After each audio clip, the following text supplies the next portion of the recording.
If your child respects you, they are not afraid of you. And if they are afraid of you, they do not respect you. A really important distinction to make, because I've heard a lot of parents in the course of my life, from the time I was a child up until now, think that when their child is afraid of them and does whatever they say when they say it, that that's respect. Fear and respect are two entirely different things. If your child is simply afraid of what you will do to them, whether physically, emotionally, taking things away, whatever, shaming them, embarrassing them, humiliating them, berating them, they are simply afraid of what you will do, and they are obeying only to protect themselves from pain, which is not respect. Imagine a man and a woman in a relationship, and he beats her whenever she doesn't fall into submission and do whatever he says. And he says, my wife has so much respect for me. She does whatever I say, whenever I want, whenever I say it. Because she respects him or because she's afraid of him? Do you really want your children to be afraid of you?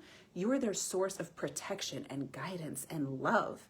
They can't feel all of that from you and be afraid of you at the same time. Then they're going to start thinking that fear and love and needing to protect yourself, that all those are the same thing. And that really kind of primes them for abuse and for unhealthy relationships. So really consider your relationship with them is super important.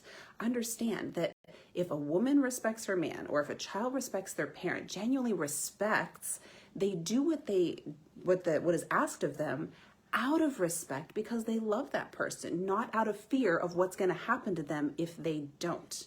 So just really pay attention to that and notice, if your children genuinely respect you, they are not afraid of you. And if you are treating them with respect, they're going to respect you. They're going to learn what that looks like because you're modeling that for them. And respecting your child does not mean, oh, I just do whatever they say, that when they speak, I jump. No, the same as it doesn't mean that when you do it, right? Genuine respect is knowing that they have feelings and preferences and desires and needs that may or may not match yours or align with yours. And they may or may not make sense to you, and that's okay. You're two individual people, so you get to work together and collaborate to figure out what you can do to meet everybody's needs.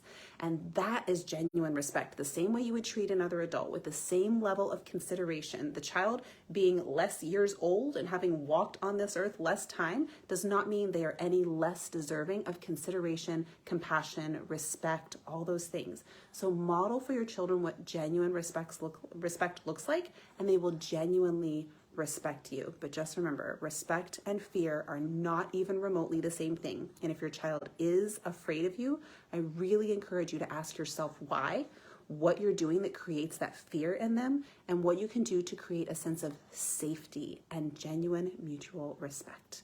If you need help, reach out. I'd be happy to offer guidance on that.